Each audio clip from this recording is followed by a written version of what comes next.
अस्सलामुअलैकुम। आप देख रहे हैं मुंतहास रिएक्शन। वेलकम करते हैं आपको आज चटपटी मज़ेदार सी वीडियो में। बहुत इंटरेस्टिंग होने वाली है, बहुत मज़ेदार। देख के सुन के आपको बहुत अच्छा लगेगा। किसको अच्छा लगेगा? जो मेरे साथ हैं, जो वाकई समझते हैं कि मैं हक सच की बात करती हूँ, और जो इकरा कंवल के चमचे हैं, और जो नहीं भी हैं, जिनको बहुत बहुत मिर्चें लगती हैं, जिनको भाई कल वाली वीडियो पे तो फायर लग गया। ऐसा फायर लगा कि बस कहते ठीक निशाने पे लगा। कहते हैं जब इंसान को सुनाने वाले ज़्यादा हो जाए और तारीफ़ करने वाले कम रह जाएं, तो समझो आप सही ट्रैक पे हो। जो गलत चीज़ों पे माशाल्लाह माशाल्लाह माशाल्लाह करते हैं लोगों की, आप समझ गए होंगे मैं किसकी बात कर रही हूँ, इकरा कंवल की। और इसके अलावा भी है, कोई इकरा कंवल कोई दुनिया में वाहिद ये काम नहीं कर रही है, या पाकिस्तान में इकरा कंवल ये वाहिद ऐसा काम नहीं कर रही है। बेशुमार टिकटॉकर्स और यूट्यूबर्स हैं। ये वो कैंसर है जो कोरोना के दिनों में स्टार्ट हुआ था। कोरोना तो एक ऐसी बीमारी थी जिससे लाखों लोग मरे, लेकिन उससे पहले एक ऐसा जो है ना डिजीज़ दुनिया में छोड़ गए, जो कि व्लॉगिंग के नाम से स्टार्ट हो चुका है, टिकटॉक के नाम से ईजाद हो चुका है। जो हमारी नई नस्ल में भी क्या, हमारे जो बड़े बुजुर्ग हैं उनके अंदर भी ये कैंसर का कीड़ा घुस चुका है, जो कि मजबूर कर रहा है उनको कि कोई उनको ना रोके, कोई गलत को गलत ना बोले। भाई गलत को भी बोलो सही है सही है सही है, जो कुछ कर रही है सही है। अच्छा, यहाँ पे ना मैं उनको एक मशवरा देना चाहूँगी। मैं शुरू में ही बात कर लूँ, फिर उनको मेरी वीडियो ज़्यादा देखनी पड़ेगी, सुननी पड़ेगी। तो अगर कोई अंकल आके मुझे कमेंट करते हैं तो अभी 4 बहनें इकरा कंवल की बाकी हैं, उनको बहू बना लें। और अगर कोई आंटी आके मुझे बोलती हैं तो वो भी बहू बना लें। और अगर कोई साहब आके सुनते हैं तो वो उनको अपनी बीवी बना लें। तो इतनी मिर्चें लगी हुई हैं कल वाली वीडियो पे। अब बात करते हैं उनकी बारात की। बारात भी आ गई, लेकिन कोई नज़र नहीं आया। मतलब कोई व्लॉगर नहीं, कोई यूट्यूबर नहीं। हाँ, 2 यूट्यूबर्स हमें नज़र आए थे। कौन? एक तो भाई मेन यूट्यूबर है डक्की भाई, जिस सिर्फ और सिर्फ इकरा की अगर किसी से बनती है तो वो डक्की भाई से, वरना उनके अलावा किसी को घास नहीं डालती। भाई बहुत प्राउडनेस है इकरा कंवल में। और तो और फिर और किसको इनवाइट किया? शावीर जाफरी को इनवाइट किया, वो भी अपनी वाइफ के साथ। और बड़े मज़े की बात है, जैसे को तैसा, यानी दोस्ती भी ऐसे ही लोगों से जो इन्हीं के कैलिबर के हों। मतलब हम जैसे लोग जो हैं, हम लोग माशाल्लाह बहुत अमीर हैं। क्यों? क्योंकि हम इज़्ज़तदार लोग हैं। और ये लोग हमसे ज़्यादा गरीब हैं, जिनके पास इतना पैसा है लेकिन बेचारों के तन पे दुपट्टा नहीं है, बेचारों के पास कपड़े पहनने को ढंग के नहीं है। तो शामीर जाफरी की भी जो वाइफ थी, उनका भी आप लोगों ने हुलिया देख लिया कि किस तरीके के कपड़े पहने हुए थे। तो ये अपने ही जैसों को बुलाते हैं।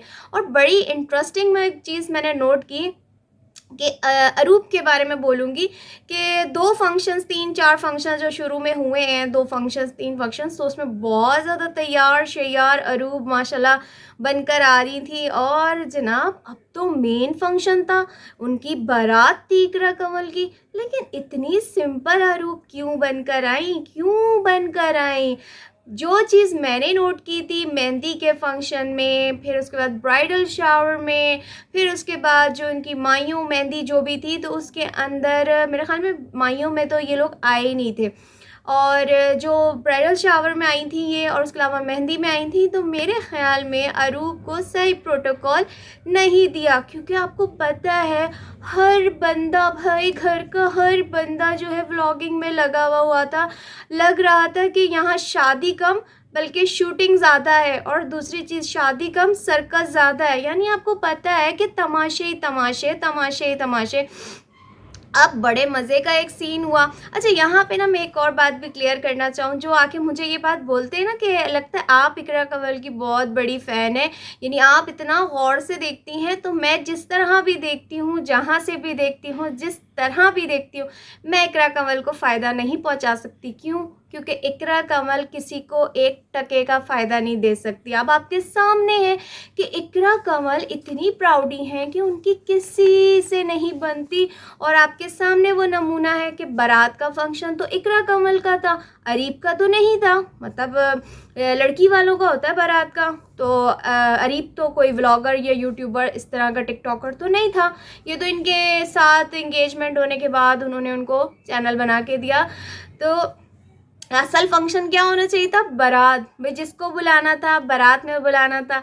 अब यहाँ पे जो है ना, कुछ हमारे बेचारे मासूम से लोग थे जिनकी पै हो गए। उनमें टॉप ऑफ द लिस्ट है माँ, सफदर और सबा, जो बेचारी कह रही थी कि लाहौर से हमें दावतनामा आएगा तो हम जाएंगे, लाहौर जाना है शादी में तो मैं कपड़े ले लूँ।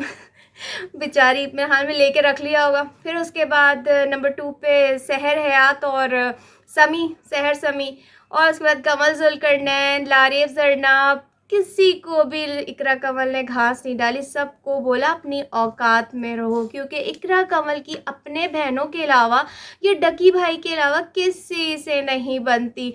और जिस तरह भी देखती हूँ ना मैं इकरा का व्लॉग, मैं उनको फ़ायदा पहुँचा के नहीं देखती, और व्लॉग में इसलिए देखती हूँ ताकि जो मेरे सुनने वाले हैं, देखने वाले हैं, उनको मेरा ये रिएक्शन इन पे देना पसंद है। वो सुनना चाहते हैं कि चलो कोई तो है इनके लिए आवाज़ उठाने वाला। तो इसके अलावा भी बहुत सारे लोग हैं जो इकरा कमल के नक्शे कदम पे चल रहे हैं और कुछ चल चुके हैं, और उसके हवाले से भी मैं थोड़ा आगे चल के बात करूँगी। तो यहाँ शादी की बात हो रही थी, दुल्हन बेताब हो रही थी, दुल्हन बेचैन हो रही थी, अरीब आ जाओ, मुझे अभी गोद में उठा के अपने घर ले जाओ। लाइक अब इस पे भी लोग आके बोलेंगे कि यहाँ पे आप ऐसी बातें क्यों कर रही हैं, आप ऐसी लैंग्वेज क्यों कर रही हैं। अच्छा, यहाँ पे ना एक बात करना चाहूँगी। कुछ लोग आके ना मुझे कहते हैं आप बेपर्दा होके बैठी हुई हैं। मैं कहाँ बेपर्दा, मैं कहाँ से बेपर्दा हूँ? कहाँ से मेरे बाल नज़र आ रहे हैं, मेरा जिस्म नज़र आ रहा है? यहाँ मेरे अलावा, मतलब मेरी जगह पे अगर मेरे हस्बैंड बैठ जाएं या मेरा बेटा बैठ जाए, तो वो आगे जो बात करेंगे वो साफ़ सुथरी बातें होंगी। मैं यहाँ पे कुछ गंदी बातें करती हूँ। तो यहाँ पे फिर बात हो रही थी, यार दुल्हन तो बेचैन हुई थी कि मैं अंदर बैठी हुई हूँ ब्राइड रूम में और सारे बाहर एंजॉय कर रहे हैं, बारात आ गई है, मैं कैसे बैठूंगी अंदर? तुम्हें पता तो है कि मैं एक जगह पे टिक कर बैठने वाली चीज़ नहीं हूँ। मतलब बेचैन हो रही थी, ये दुल्हन का हाल है। तो कुछ लोगों ने ना काफ़ी यानी कमेंट्स किए ना इस पर कि बड़ा अच्छा रूप आया माशाल्लाह बहुत। तो जिनको रूप आना होता है ना, उनको इस्लामाबाद से टीम बुलाने की ज़रूरत नहीं पड़ती, उनको वैसे ही रूप आ जाता है। और रूप उन दुल्हनों पे आता है जो बारात पे तैयार होती हैं, ना कि ब्राइडल शावर पे अलग, माइयों पे अलग, मेहंदी पे अलग। सारे दिनों में इन्होंने पार्लर जाके, सैलून जाके तैयार होना पड़ा, और फिर स्पेशल जो वो था दिन था बारात का, तो इस्लामाबाद से टीम बुलानी पड़ी। पता था उनको कि मेरा असल चेहरा किसी को नज़र ना आ जाए। और फिर सोने पे सुहागा जो सीन आया कि माँ को, मतलब एक होता है ना, माँ तो माँ होती है, किसी की भी माँ हो, तो ये इतना बड़ा वक्त होता है कि माँ मतलब सोच रही है कि भाई मेरी बेटी चली जाएगी। तो माँ ने मतलब रोना शुरू किया। इकरा ने बोला नहीं नहीं नहीं नहीं नहीं, आप नहीं रोइएगा, मेकअप ख़राब हो जाएगा, अभी मेरी बारात आनी है। नहीं, बिल्कुल नहीं। ये हाल है आजकल की लड़कियों का, सिर्फ इकरा कमल का नहीं कह रही हूँ, बहुत सी हमारी ऐसी टिकटॉकर्स, यूट्यूबर्स, ऐसी लड़कियां हैं जो ये काम कर रही हैं, और इनको देख के हमारे आसपास की बच्चियां जो हैं उस पे जा रही हैं, मतलब ये सब कुछ करने की कोशिश कर रही हैं। और जब मज़े की बात ये है कि जब अगर यही कुछ जो आके उनके चमचे, या नहीं भी हैं उनके चमचे, कल को आपकी बच्चियां अगर ये काम करेंगी तो आपके दिल पे क्या गुजरेगी? मैं इस चीज़ को रोकना चाहती हूँ। मैं किसी की व्लॉगिंग के ख़िलाफ़ नहीं हूँ, बस बात इतनी करूँगी कि फ़हद मुस्तफ़ा ने जो बोला 100 में से 200% सही बोला। मैं बिल्कुल उनकी बात से एग्री करती हूँ कि ये सारे व्लॉगर्स अपनी फैमिलीज़ को सेल कर रहे हैं। वेला मुंडा को देखो, शादी हुई, पहले उसकी कोई औरत नहीं आती थी, लेकिन अब आहिस्ता आहिस्ता वो अपनी वाइफ को लेके आने लगा। उसको अच्छा रिस्पॉन्स मिला ना वाइफ को लाने के बाद, तो लोगों ने कहा कि भाई अब इसकी बीवी को देख के हम एंटरटेन होंगे।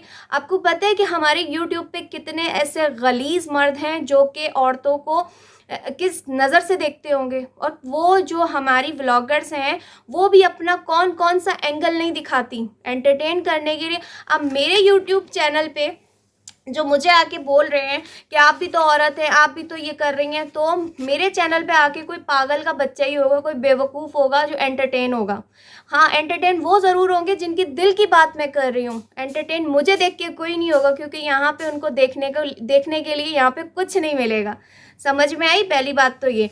और उसके बाद दूसरी एक और मैं बात करूँगी, फ़हाद मुस्तफ़ा के अलावा एक और शख्स है, उसकी मैं व्लॉगिंग के ख़िलाफ़ नहीं हूँ, लेकिन उसकी कुछ ऐसी बातें होती हैं जो मतलब बदतहज़ीबी में आती है। कुछ ऐसे अल्फाज वो बोल देते हैं जो कि उनको नहीं बोलने चाहिए। मैं बात कर रही हूँ मिशकात ख़ान की। कोई कोई जानता होगा मिशकात ख़ान को, कोई कोई नहीं जानता होगा। ये ज़्यादातर यंग जो लड़के होते हैं उनके लिए व्लॉगिंग करते हैं और बच्चों के लिए व्लॉगिंग करते हैं। तो उन्होंने भी ये बात की थी कि जो भी मतलब लोग हैं अपनी बीवियों को दिखा रहे हैं, अपनी बहनों को दिखा रहे हैं, अपनी फैमिली को दिखा रहे हैं, तो लोग उन्हीं को ज़्यादा वॉच कर रहे हैं, ना कि हम जो इतनी मेहनत करते हैं।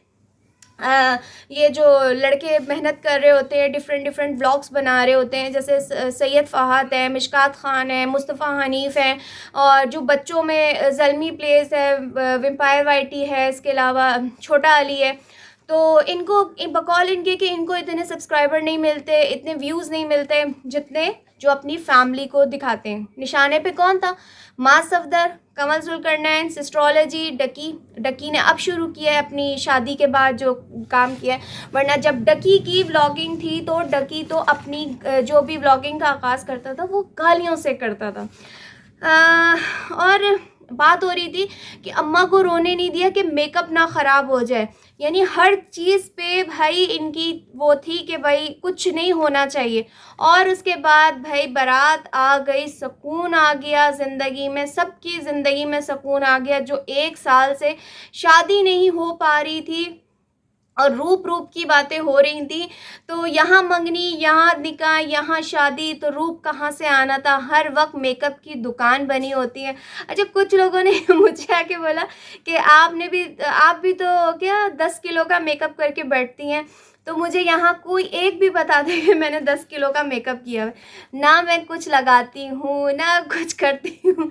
10 किलो का मेकअप, हाँ मेरी एक रिंग लाइट है जिसमें मेरा ये मोबाइल लगता है, अदरवाइज़ मेरा कोई मेकअप से वो नहीं है। और उसके बाद रुखसती पे बात करेंगे कि रुखसती एक ऐसा वक्त होता है जहाँ अच्छे अच्छों के आंसू निकल जाते हैं।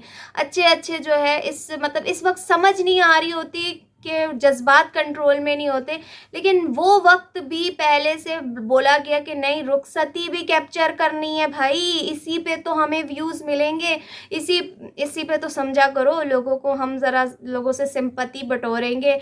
चाहे हमने थोड़ी देर के लिए अम्मा को चुप करा लिया, घर में ज़बरदस्ती सबको रुला लिया, अब जो है ना सिंपैथी बटोरने का असल वक्त है, रुखसती भी तो आपको समझे। और रुखसती हो गई और दुल्हा दुल्हन गाड़ी में बैठ के, जबकि जो ख़ानदानी किस्म के लोग होते हैं ना मेरी नज़र में, तो उनके यहाँ रुखसती में इस तरीके की रुखसती नहीं होती जिस तरीके की जो आजकल के मॉडर्न दौर में हो रही है। मैं तो उन चीज़ों को भी गलत कहूँगी, चाहे इकरा हो, चाहे हमारी जो ये एक्ट्रेसेस अभी रुखसत होके जा रही हैं कि भाई दूल्हा दुल्हन अपना गाड़ी में बैठे, ये जा वो जा, यानी घर वाले जो जब आते हो तो तब क्यों अकेले नहीं आते हो? दुल्हा के लिए तो ये कहा जाए कि भाई आओ तो अकेले बारात लेके आओ, जाते वक्त सिर्फ तुम्हें दुल्हन नज़र आती है, दुल्हा की अपनी बहनें माँ वो कहाँ चली जाती हैं? ये चीज़ें गलत होती जा रही है, ये गलत रिवाज बनता जा रहा है, ये सब कुछ जो हो रहा है ना अब के वक्त में, तो ये चीज़ें ख़त्म होनी चाहिए। जो हमारा पुराने वक्तों की जो रिवाज थे, रस्म थी, जो हम अपने बड़ों को रिस्पेक्ट देते थे कि हमारी दुल्हन के साथ हमारी दुल्हन की बहन, माँ या जो भी होती थी वो जाया करती थी। लेकिन आजकल का जो ये वक्त चल रहा है और जो ये लोग बुनियाद रख रहे हैं, हमारे ड्रामा एक्ट्रेसेस हों या हमारी ये जो अब की ये जो नई मॉडर्न व्लॉगर्स हैं, तो ये सब कुछ गलत है। और उसके बाद उस पर भी इन्होंने अपनी ब्लॉगिंग कैश करवाई और गाड़ी में बैठने के बाद दोबारा से कैमरा हाथ में व्लॉगिंग स्टार्ट। भाई अब तो तुम्हारा एक प्राइवेट मूवमेंट शुरू हो गया है, अब तुम अपने इस मूवमेंट को कैच करो, अपने दोनों हस्बैंड वाइफ हो, लेकिन नहीं, उसमें भी पता है कि हमने ये भी वक्त है, हमने ये भी दुनिया को दिखाना है। बस जो एक व्लॉग था ना जिस पे तो भाई 100 मिलियन व्यूज़ आने थे, वो नहीं आया, बस चिटिंग हो गई, इकरा कमल ने अपने फैंस के साथ चिटिंग कर ली। वैसे तो इकरा कमल कहती थी मेरी हर चीज़ मैं अपनी पब्लिक के साथ शेयर करूंगी, तो वो वाला व्लॉग क्यों नहीं शेयर किया, यानी अपनी वेडिंग नाइट का। ये तो बहुत बड़ी चिटिंग है। लेकिन अभी अपकमिंग जो व्लॉग आने वाला है ना, उसके अंदर अब आप लोगों को नज़र आएगा कि वेलकम कैसा हुआ, रूम कैसा डेकोर हुआ, रूम में जाने के बाद जो उनकी फ़ोटोशूट्स हुई। यानी ये जो मैं आपको कह रही हूँ ना, ये शादी कम थी, ये ज़्यादातर जो था ना फिल्म चल रही थी। यानी हर जगह camera on off on off on off. और बारात में भी एक चीज़ मैं आपको बड़े मज़े की बताती हूँ, बड़े नेक बनने की एक ट्रायल ली गई। वो ट्रायल क्या थी कि जब इकरा को लेके एंड आ रहे थे वो डोली में या जिसमें भी लेके आ रहे थे, तो पीछे मैंने सुना अस्माए हुस्ना जो होते हैं ना, वो चल रहे थे, ठीक है। और फिर उसके बाद जब वो पहुंच गई स्टेज में, खड़ी हुए दूल्हा दुल्हन, तो भाई 5-10 मिनट भी नहीं लगे होंगे, नच पंजाबन नच पंजाबन नच पंजाबन ये चल रहा था। ये तो इन लोगों का हाल है कि मतलब हर जगह इन्होंने अपना कंजर खाना मस्त घुसाना है। फिर इनके आने वाले जो हैं उनको सही वाली मिर्चें लगती हैं मुंतहास के रिएक्शन पे, और उनकी जो कहते हैं ना जलन तड़प, जो भी उनकी बात है वो मेरी जूती पे। मैं तो हक सच की बात बोलती थी, बोलती हूँ, हमेशा बोलती रहूँगी। और फिर यहाँ पे इनकी ना बड़ी वो वाली बातें मैं थोड़ा सा ना याद दिला दूँ, क्योंकि जो इकरा कमल के चहीते हैं ना, वो भूल जाते हैं कि झूठी नंबर 1 इकरा ने क्या बोला था कि एशिया की नंबर 1 मार्की बुक करवाने जा रहे हैं। डिफरेंट आपको पता है ना, वो दिखाए थे, इतने बड़े बड़े मार्कीज़ दिखाई गई थी, बैंक्वेट्स दिखाए गए थे कि जहाँ पे इकरा की शादी होनी है। उसके अलावा आप लोगों को याद होगा कोई बहुत बड़ा होटल था 5 स्टार, वहाँ पे ये लोग मुफ्ता तोड़ने गए थे। पूरी फैमिली तो नहीं थी, अम्मा अब्बा अरीब और इकरा, मतलब खाना चेक करने गए थे कि हम लोगों ने शादी में क्या क्या खाने रखवाने। और एक व्लॉग ऐसा था या पता नहीं क्या था, उसी में मुझे सही याद नहीं है, जिसमें ये अरीब को बोल रही थी कि हमने हर चीज़ रखवानी है, यानी मेरी शादी में आपको हर चीज़ देखने को खाने को मिलेगी। क्या क्या मतलब, जो मुझे तो इतने डिशेस के नाम भी नहीं आते, सीधी साफ सी बात है। एक मुझे पाकिस्तानी खाना पता है, एक इंडियन पता है, एक चाइनीज़ पता है, पता नहीं कौन कौन से मुल्कों के नाम ले रही थी। ये खाना भी, ये भी, ये भी, ये भी, ये भी, ये सारी डिशें आपको मिलेंगी। और सीरियसली मैं आपको बताऊँ, जो वो था ब्राइडल शावर था, उसमें आपके सामने है कि वो उनको पता भी नहीं था चाइनीज़ खाना जो होता है वो मंचूरियन और चाइनीज़ राइस, और स्पेशल में उन्होंने क्या रखा हुआ था, वो स्टेक जो होता है चिकन स्टेक। और उसके बाद जो मेहंदी थी उसमें क्या था, पालक और साथ में सादा पुलाव। और पता चला भाई आखिर में तिक्के मिलने कवाली के टाइम पे, लेकिन वो भी फातिमा क्या बोलती हैं, इतने सारे तिक्के अंदर चले गए, तो उन्होंने कहा नहीं अभी कवाली के टाइम पे मिलेंगे। तो उन्होंने कहा कि बन गए, हाँ वो बन गए, ये बच गए। तो कह रही अच्छा ठीक है, घर हम पैक करके लेके जाएंगे ना, ये सारे हम बांटेंगे, गरीबों को भी देंगे। ये फातिमा के डायलॉग है। और बेचारी की माँ जब निकली तो माँ से पूछती तिक्के खाए, माँ बोलती कौन से तिक्के। तो वो जो फातिमा तुमने पैक करवाए थे ना गरीबों के लिए, बेचारी अम्मा को खिला देती, उनको तो पता ही नहीं तिक्के भी थे शादी में। मुफ्त की शादी है, जो हाथ मिला बेचारों को, जो गरीबों को मिला, जिस तरह का इवेंट था। यानी देखा जाए कि पूरी शादी एक खुले से गार्डन में, एक बाग में टेंट लगा के 4 कनाते लगा के शादी हो गई। इससे बड़ी कनाते तो मैं कहती हूँ हम जैसे गरीबों की शादियों में लगती है, और जहाँ पे कम से कम 1000, 900, 800 बंदा आते हैं एक शादी के फंक्शन में। तो इनकी गुर्बत का आलम देखो कि इनको, वो जो आप लोग सारे सुनते थे ना कि मीटिंग के लिए जा रही हूँ, मीटिंग के लिए जा रही हूँ, तो वो मेरे ख्याल में शायद ये भीख मांगने जाती थी कि मेरी कोई मंगनी, वो मेहंदी स्पॉन्सर कर दे, कोई माइयों कर दे, कोई मेरा ये कर दे, मैं मैकले की ऐड कर दूंगी, मैं वो क्या था वो ग्लूपाटोन की ऐड कर दूंगी, मैं ये फ़लानी चीज़ की ऐड कर दूंगी, मेरी शादी कर दो अल्लाह के नाम पे। अब वलीमे पे देखिएगा कौन सा वाला ब्रांड आएगा। और फिर उसके बाद आज मैं थोड़ा सा ना भूल जाती हूँ बहुत सी ऐसी बातें ना, तो मैंने कहा चलो आज मैं थोड़ा सा ना लिख के रखूँ। तो बाकी यही खाने वाने की बात हो रही थी। और एक और चीज़ मैंने नोट की, जब बारात से एक दिन पहले वाला जो व्लॉग था जिसमें वो जानबूझ के अपनी फैमिली को रुला रही थी, अगर उनको नहीं भी रोना आ रहा था तो बार बार बोल बोल के रुला रही थी कि मैं चली जाऊंगी, मैं हॉल से डायरेक्ट अब वहाँ जाऊंगी, और फिर यूँ वो ना इस तरह की बातें करके इमोशनली ब्लैकमेलिंग जिसको कहते हैं, तो इमोशनली रोना वो काम कर रही थी। तो उसमें वो कहती है मेरा सामान तो पैक कर दो, मैंने डायरेक्ट यहाँ से ना परीब के घर जाना है तो मेरा सामान तो पैक कर दो, तुम्हें पता भी है मैं रात को चेंज करके क्या पहनूंगी, कुछ पता भी। यानी जो हमें एक कंटेंट दिखाया गया था कि अरीब के घर में सामान छोड़ कर आई हूँ, अपने कपड़े छोड़ के आई हूँ, तो वो क्या मजाक था? मतलब और फिर मैं एक और चीज़ यहाँ पे पूछना चाहूँगी कि इतने जो शॉपिंग्स हमें दिखाती थी, मैं आज फ़लानी शॉपिंग पे जा रही हूँ, मैं आज फ़लानी शॉपिंग पे, और वो वाली शॉपिंग कहाँ गई? वो जो दुबई गई थी अचानक से, वहाँ से भी तो कुछ लेकर आई होंगी। कुछ नहीं है इनके पास, कुछ भी नहीं है, कुछ भी नहीं है। मैं आपको यहाँ पे बताती हूँ, मांगे तांगे व्यूज़, मांगे तांगे कमेंट्स, मांगे तांगे जो इनकी शादी है, मंगनी, इनका निकाह, हर चीज़ इनका मांगा तांगा था। जो हमें मतलब हम जैसे लोग, जो हमारे साथ की बहनें भाई जो कमेंट्स करते थे कि यार तुम लोग दिखाती कुछ और हो, ब्रांड ब्रांड ब्रांड करती हो और पहनती तुम कचरा हो, तुम्हें फैशन सेंस नहीं है, तुम्हें ये नहीं है, तो वो मजबूर है मेरे भाइयों मेरी बहनों, वो मजबूर है। अब अगर जैसे मेरे पास पहनने के लिए कोई कपड़े ना हो शादी में, अब मेरी दोस्त के पास जो अवेलेबल होगा वो कहेगी यार यही मेरे कपड़े, हम इनमें से चुन के तुम कोई पहन के चली जाओ शादी में। अब मजबूरन मुझे वही पहनना पड़ेगा ना उनमें से कोई।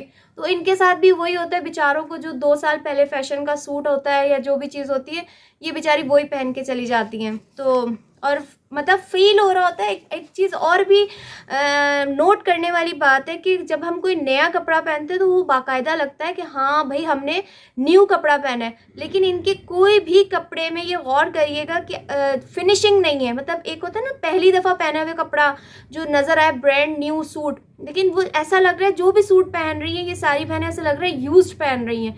मतलब वो सुना है ना रेंट के कपड़े, तो इनका वो वाला हाल है।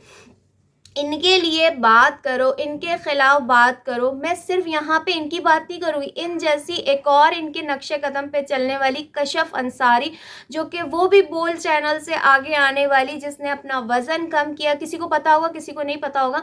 तो कशफ अंसारी ने भी अच्छा खासा वज़न कम किया। कशफ अंसारी जब बहुत ज़्यादा मोटी थी तब भी वो कोशिश करती थी जीन्स, छोटी टी शर्ट्स वगैरह, यानी अपनी वल्गैरिटी दिखाने की। लेकिन उन्होंने सोचा कि मैं अब सोशल मीडिया पे आ चुकी हूँ, मुझे तो अभी मज़ीद आगे बढ़ना है, मुझे तो अब दुबई भी जाना है। आप समझ सकते हैं कि इस तरह की लड़कियाँ दुबई क्यों जाती हैं, और ये गई भी हैं। इन्होंने अच्छा खासा वेट लूज़ किया, 60s में आ गई, और उसके बाद फिर ये एक ट्रिप करके आई दुबई में, वो भी नामहरम लड़के के साथ, दोस्त के साथ। भाई का एंड टाइम पे जो है टिकट नहीं आया, भाई को छोड़ गई, दोस्त साथ चला गया।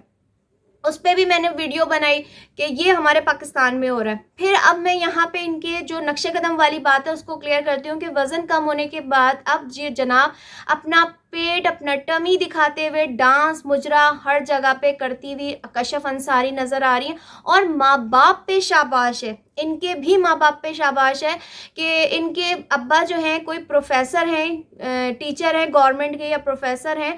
तो क्या तुम दुनिया के बच्चों को तालीम देते होगे जब तुम्हारी अपनी बेटी बेगानों की शादी में पेट नंगा करके नाचती फिर रही है कशफ अंसारी, और इसमें माँ बाप खुश हो रहे हैं कि मेरी बेटी की व्लॉगिंग से डॉलर्स आ रहे हैं, हमारी किस्मत बदल रही है। अल्लाह को क्या जवाब दोगे? क्या जवाब दोगे कि तुम्हारी बेटी नंगी हो के, नंगे सर नंगा जिस्म तुम दुनिया के सामने कर रहे हो? और फिर उसके बाद इन्हीं की एक और ग्रुप का बंदा ताहिरान गौरी, जिसके हवाले से मैंने अभी व्लॉग भी बनाया था कि रिसेंटली अभी उसका निकाह हुआ है कोई मिनाहिल नाम की लड़की से। और उसके बाद जो चीज़ मैंने देखी है कि निकाह क्यों करते हो, डायरेक्ट शादी क्यों नहीं करते हो? निकाह के बाद भी अल्लाह ताला ने फरमाया कि दूरियां रखो, बेशक आप मियाँ बीवी हो गए हो, साथ सीधा सीधा रुखसत ही कर दो ना। ये ड्रामे लगाना, ये चीज़ें करना, वही सब काम हो रहा है जो इकरा कमल और अरीब कर रहे थे कि निकाह के बाद भी उनका मिलना जुलना कुछ ख़त्म नहीं हो रहा था, खुल्लम खुल्ला मिल रहे हैं, सब कुछ कर रहे हैं। इसी तरह अब जो है वो ताहिरान गौरी और उसकी बीवी मिनाहिल हरकतें कर रहे हैं कि उस औरत के पैर अपने घर में टिक के नहीं बैठ रही, रोज़ ससुराल आ रही है। तो यार ये क्या ड्रामा है? सीधे सीधे शादी करो, सीधे सीधा शादी करो, ख़त्म करो। क्यों नई जनरेशन को तुम लोग बिगाड़ रहे हो? क्यों अपने साथ साथ कितने लोगों को जहन्नुम में ले जाने की कोशिश कर रहे हो? और इनको देख के जो हमारी आवाम ख़राब हो रही है, तो मैं कहती हूँ कि इसका सेहरा भी इनके सर पे जाएगा। आज का वो वक्त है कि ये वक्त हमारे लिए लम्हा फ़िक्रिया बन चुका है। ये हालात हमारे लिए लम्हा फ़िक्रिया बन चुके हैं कि हमारे पढ़े लिखे बच्चे बच्चियाँ आज कहाँ जॉब कर रहे हैं, मैकडोनल्ड में, केएफसी में, डिफरेंट पिज़्ज़ा हट्स में, डिफरेंट जगहों पे। कोई बाइकिया चला रहा है, कोई पिज़्ज़ा सेल कर रहा है, कोई डिलीवरी बॉय बना हुआ है, कोई रोड पे खड़े होके डिफरेंट डिफरेंट डिशेस बना के सेल कर रहा है, कोई टॉयज़ बेच रहा है, कोई कुछ कर रहा है। तो ये हमारी लम्हा फ़िक्री है जिन्होंने बड़े बड़ी डिग्रियाँ ली हुई हैं, और जो नाच गा रहे हैं, जो अब वल्गैरिटी दिखा रहे हैं, जो जिस्म दिखा रहे हैं, जो गलत कर रहे हैं, उसको लोग माशाल्लाह माशाल्लाह और उनके ऊपर डॉलर की बारिशें और बड़े बड़े नए नए बंगले ले रहे हैं, ऑडी चला रहे हैं, और हमारा पढ़ा लिखा नौजवान आज रोडों पर रुल रहा है। तो ये क्रेडिट गोज़ टू अवाम, कि ये सारा क्रेडिट अवाम पे जाता है कि हमारी फारिग पाकिस्तानी अवाम इनको देख के इनको माला माल कर रही है, और जो काबिल हमारा जो बच्चा है वो रोडों पे रुल रहा है, जो बर्गर बेच रहा है, जो किसी हट पे किसी जगहों पे काम कर रहा है। तो शर्म करो, अल्लाह से दुआ करो कि मुल्क के हालात अच्छे हों। तो ये था मेरा आज का रिएक्शन। आई होप आप लोगों को अच्छा लगा हो तो लाइक कमेंट शेयर ज़रूर कर दीजिएगा। इस वाले ब्लॉग पे भी इनको बहुत आग लगेगी, तो अपना ख्याल रखिएगा। अल्लाह हाफिज़।